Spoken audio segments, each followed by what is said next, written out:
Dans une ville où les ruelles sombres regorgent de secrets et de mystères, un chat du nom de Félix régnait en maître sur son petit royaume de pavés. Félix n'était pas un chat ordinaire. Avec ses yeux perçants, son pelage noir lustré et sa démarche pleine de confiance, il savait lire dans les intentions des autres animaux comme un livre ouvert. Un soir, alors qu'il explorait un quartier qu'il ne connaissait pas, il entendit un bruit étrange. Derrière une poubelle, un rat tremblait de peur, piégé dans une cage métallique. « Ils vont me transformer en expérience !» gémissait le rat. Sans réfléchir, Félix utilisa ses griffes pour ouvrir la cage. Le rat, qui s'appelait Archimède, n'était pas un rat ordinaire. Il était un génie échappé d'un laboratoire. En guise de remerciement, Archimède remit à Félix une amulette étrange, gravée de symboles. « C'est une amulette porte-bonheur », expliqua le rat. « Mais fais attention, la chance a toujours un prix. » Sceptique mais curieux, Félix la porta autour de son cou et décida de tester cette prétendue chance. Avec sa nouvelle amulette autour du cou, Félix décida de retourner à l'une des ruelles les plus animées de la ville. Là, des groupes de chats mafieux jouaient aux cartes sous la lumière vacillante d'un réverbère. Parmi eux se trouvaient les frères Carmin, célèbres pour leur habileté à tricher et leur férocité envers ceux qui les défiaient. « Hey Félix !» lança l'un des frères, un sourire narquois aux lèvres. « Viens jouer avec nous, si tu oses. » Félix s'approcha calmement, ses yeux brillants fixés sur la table. La partie commença, et au début, les frères semblaient dominés. Mais Félix, grâce à une intuition décuplée et une chance improbable, retourna chaque situation. Il bluffait avec une élégance déconcertante, misant tout avec assurance. À la fin de la partie, il possédait toutes les mises, des bijoux volés, des boîtes de thon et même un vieux collier en or. La rumeur de son triomphe se répandit rapidement. Félix n'était plus seulement un chat de rue, il devenait une légende. Il s'aventura dans d'autres cercles, des courses d'escargots clandestines, des paris sur des duels de souris et même des jeux de hasard organisés par des humains.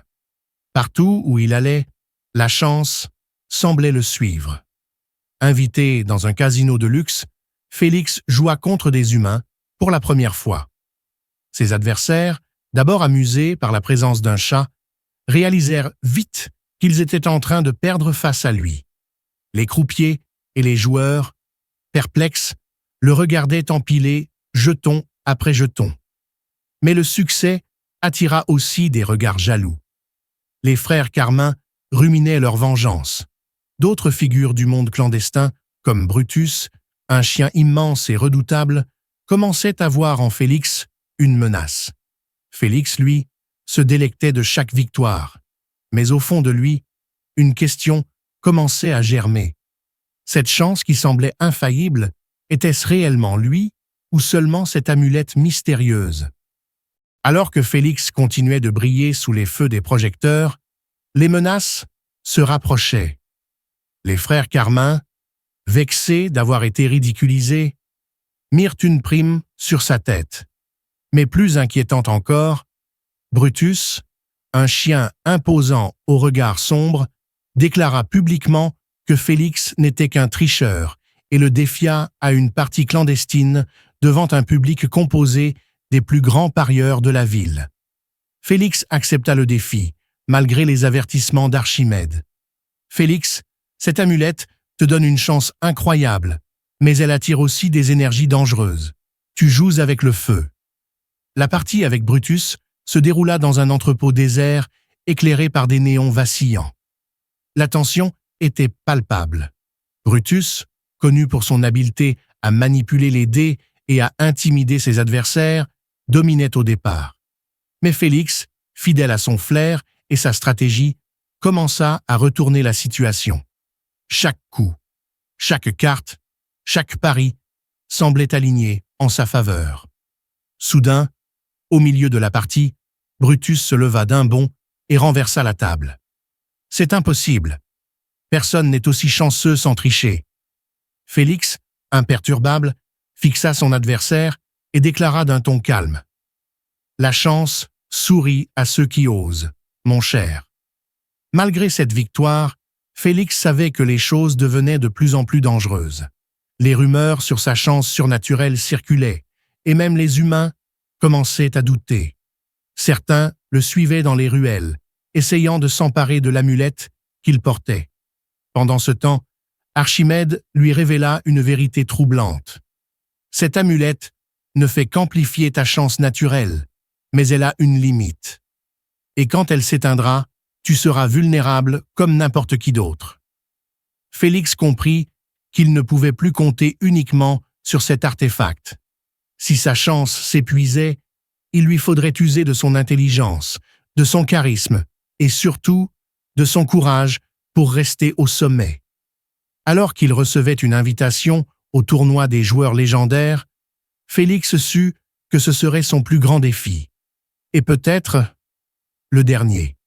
Le tournoi des joueurs légendaires, un événement secret où se retrouvaient les plus grands parieurs et stratèges du monde, se tenait dans un casino somptueux caché sous terre. Félix, vêtu d'un élégant nœud papillon volé lors d'une précédente victoire, entra dans la salle avec une confiance feinte. Mais en lui, une tension grandissait. Il savait que cette fois, il affrontait des adversaires redoutables, des experts capables de lire les moindres mouvements et d'exploiter la moindre faiblesse. Parmi eux se trouvait Victor Kane, un milliardaire humain qui utilisait une intelligence artificielle pour prédire les résultats de chaque jeu. C'était un adversaire froid et méthodique, et Félix sentit immédiatement qu'il serait le plus grand obstacle de sa carrière. Les premières manches furent intenses. Félix bluffait, observait et jouait sur son charisme naturel pour désarçonner ses adversaires. Mais face à Victor Kane, il devait redoubler d'efforts. Chaque coup semblait calculé, chaque pari parfaitement placé. Félix sentit son amulette faiblir. Le brillant des symboles gravés s'éteignait peu à peu. Lors de la manche finale, le moment décisif arriva. Félix et Victor étaient les deux derniers en lice. Le public, composé d'humains, d'animaux et de machines intelligentes, retenait son souffle. Victor sourit froidement. « Tu as eu de la chance jusqu'ici, mais c'est fini, chaton. » Félix fixa son adversaire, feignant la nervosité. Il joua son dernier coup avec une mise totale. C'était un pari insensé, un acte de pure audace. Victor, confiant, suivit la mise, croyant que Félix bluffait. Lorsque les cartes furent révélées, la salle éclata en acclamations. Félix avait gagné. Son intuition animale avait surpassé les calculs froids de la machine. Victor, stupéfait, quitta la table sans un mot. Félix se leva, salua le public d'un geste théâtral et quitta le casino avec ses gains faramineux.